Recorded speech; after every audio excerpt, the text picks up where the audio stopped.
Hi everyone, I'm Jo Fry and this is my channel Jojo Fry Rocks, and I'm just concluding my mini-series called Guilty Displeasures with a short video just to wrap it up really, and give some kind of overall thoughts, reflections and conclusions about kind of what I've learned and discovered by doing this kind of exploration of these different genres, which I've absolutely loved. I have to say, I've loved doing this, mainly because of the passion and enthusiasm and the kind of insight that has been shared with me by all of the kind of various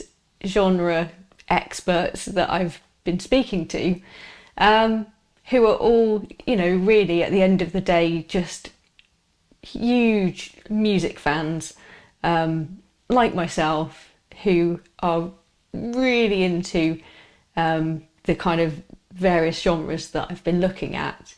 So just kind of setting aside a couple of hours and going through a playlist of music that by and large I've not really heard before, and just getting a real kind of in-depth experience of it has been great fun, just really good fun, and it's really made me realise how narrow, I suppose, my experience of music has really been, and how sort of limited my perspective has been in terms of what I consider to be the elements that make good music. You know, I really have been sort of operating within a small box, I suppose, and just kind of thinking that if a track doesn't have hooks, you know, if it doesn't have verses and choruses, if it doesn't kind of follow the template really of a pop or rock song, then in my mind I hadn't really conceptualized that as music. If something kind of falls out of the confines of, you know, having melody, having a single kind of unified rhythm, a chord progression, then to my mind I would not really have classified that as music. And this has really made me realise what a limited perspective that is, and it's been really eye-opening and refreshing to step outside of that, and to actually appreciate and understand some of these other genres.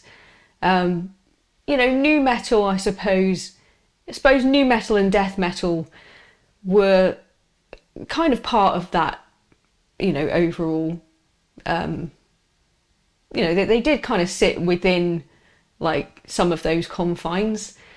So kind of the fact that I'd been dismissive of even those as types of music just shows really that I was really only kind of considering rock music and pop music to be music, and you know, even punk to some degree, because I had always thought of that as being sort of dissonant, noisy, loud, and just kind of not always necessarily very well played.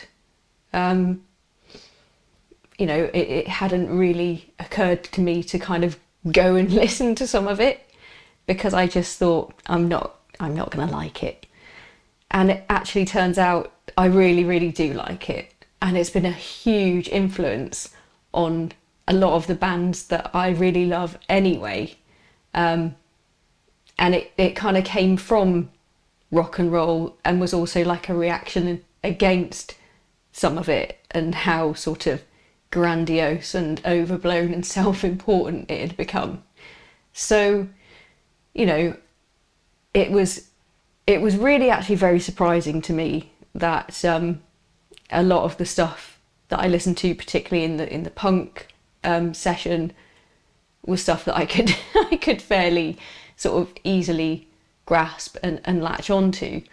And nu metal's kind of a no-brainer as well. I mean, it's got some amazing, like awesome guitar riffs, some of which I have started trying to learn. I posted a short the other day of that Papa Roach riff, which I just absolutely love. However, I will never like Limp Bizkit. I'm sorry, I'm really never gonna be able to get beyond the Fred Durst issue. I just think he's dreadful, and even having gone back and tried to re-listen to it again, and try to appreciate what Wes Borland's doing on the guitar and the rest of the group, I'm sorry, but his singing just ruins it for me, so I absolutely can't. It's one of those things where, you know, as much as I appreciate Rush in terms of their musical abilities, every member of Rush being an incredible musician, I'll never be able to listen to Geddy Lee's singing. I just can't. With a voice like that, it's one of those Marmite things. You love it or hate it. Unfortunately, I hate it. But listening to the instrumental track as part of the prog rock session, you know, that was one on the playlist. Yeah, I actually thought it was awesome. And one of the things that really, really helped me when sort of looking at some of this music that I might previously have thought was not music, really is to kind of reframe some of it conceptually in my mind. One of the things that really helped me was when I was speaking to Scott from the Prog Corner, and when he said, "Yeah, this isn't pop. You know, there are no hooks." I think it's just a case of like recalibrating my expectations of what this is.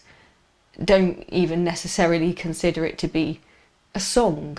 Some of the tracks are musical compositions, really, in the way that a sort of classical piece might be considered. You know, it's a piece of music, it's a composition.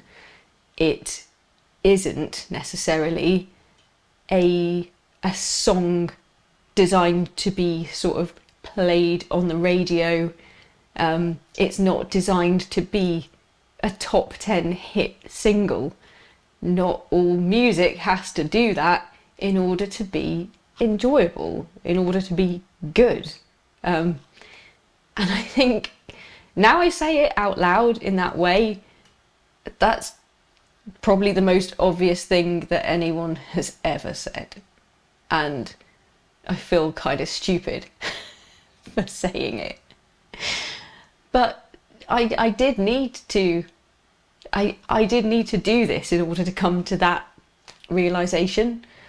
And yeah, you know, some of the death metal stuff that didn't kind of fit into what I thought music or a song should be, is actually really enjoyable to listen to, just because it doesn't necessarily have melodic singing, for example. it doesn't mean that it's not an actual kick-ass piece of music that I can listen to and enjoy and get something out of. And there were 3 or 4 of those bands on that playlist that I looked at with my friend Richie that I am definitely going to listen to some more of, particularly Carcass. I think they're great. Have kind of a crush on Bill Steer now. Yeah, so thanks for that. I'm trying to learn that the Cannibal Corpse riff from Hammer Smash Face.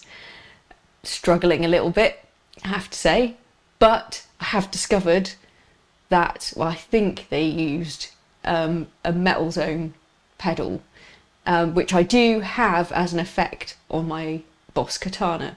So when I've when I've managed to get that under my fingers, I will post a short of me playing that, hopefully at some point.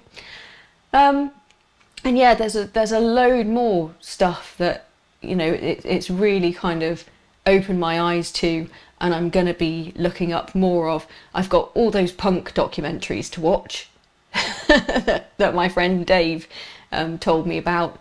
It's super interesting, like the history. I think I've mainly focused on the UK bands, just because that would have been kind of more part of my experience growing up in the 80s. But it's super interesting. I'm really into kind of the history of that time in the UK and the politics of it. It's fascinating, and like actually the sort of prejudices or stereotypes that I might have had about it, you know, as it turns out, are completely wrong.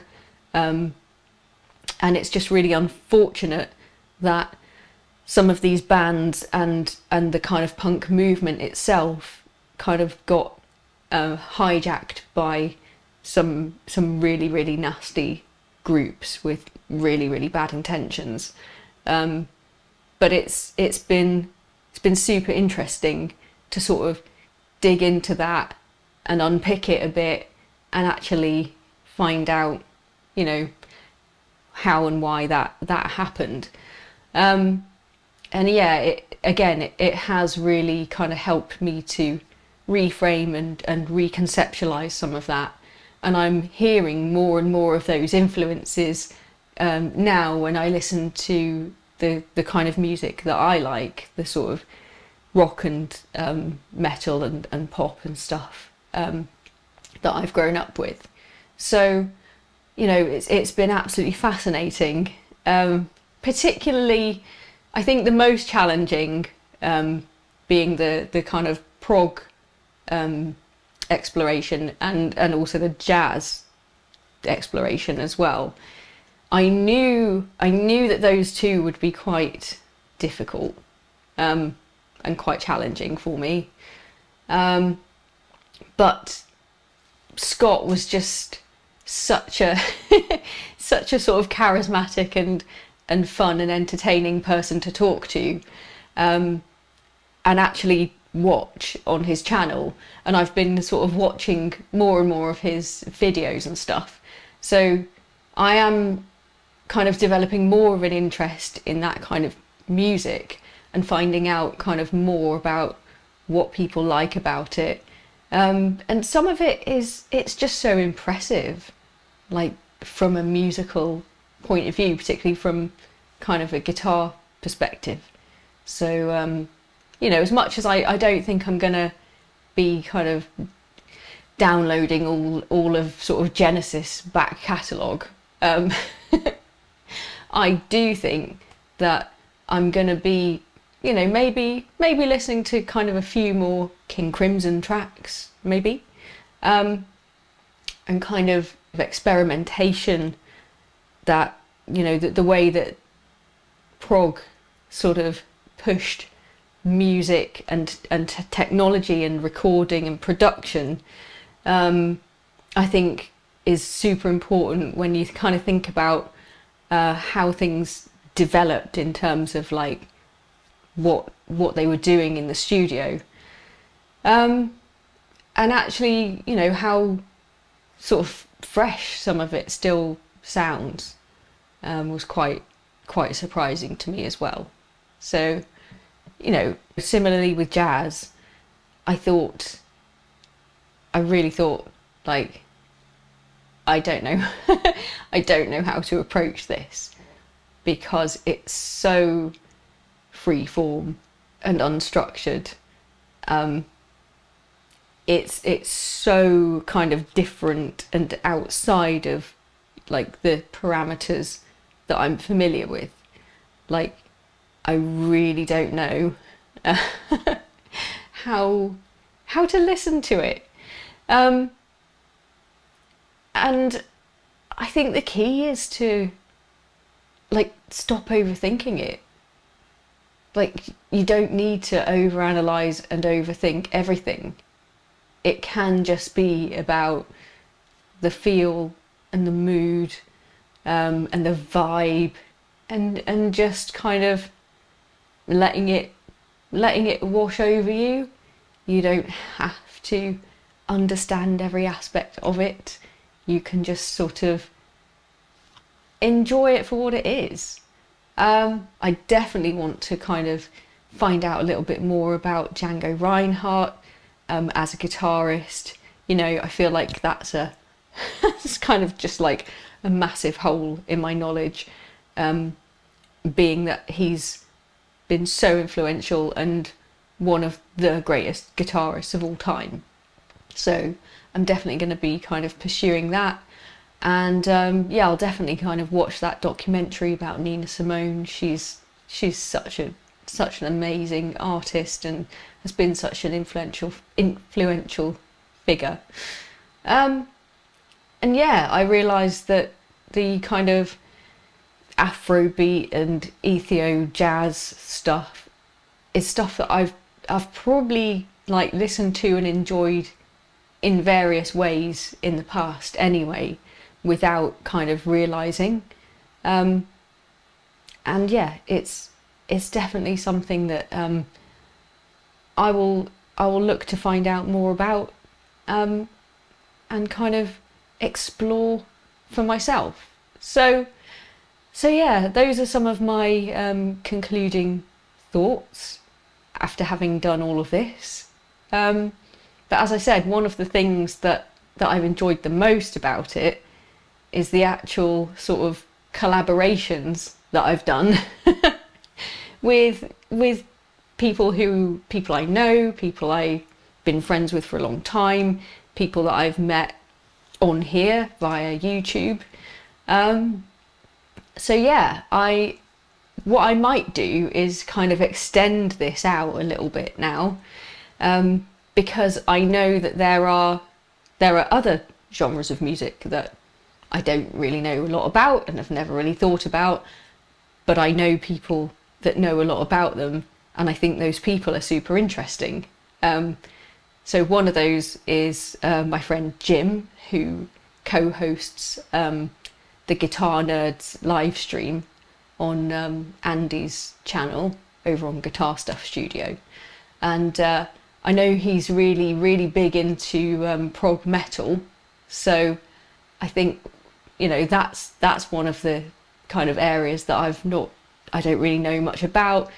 Don't really know about bands like Tool. So I don't think I've ever heard any of their stuff. So I'd like to kind of have a chat with Jim and see what comes out of that. So yeah, there are other people and other genres that I'd love to talk to and chat to and explore a bit more about stuff that I don't know. I think I just like learning. I just like understanding things. It's just one of the things that's what I like to do. So if any of you have an area of music, a genre of music that you're particularly keen and passionate about, and you don't think sort of gets enough love um, or you've never heard me talk about and think, oh, maybe that would be a good topic to do a collab thing on and share on this channel.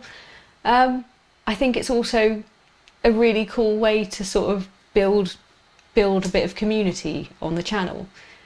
So I'd be really up for that. I'm going to put my email address in my details on the channel.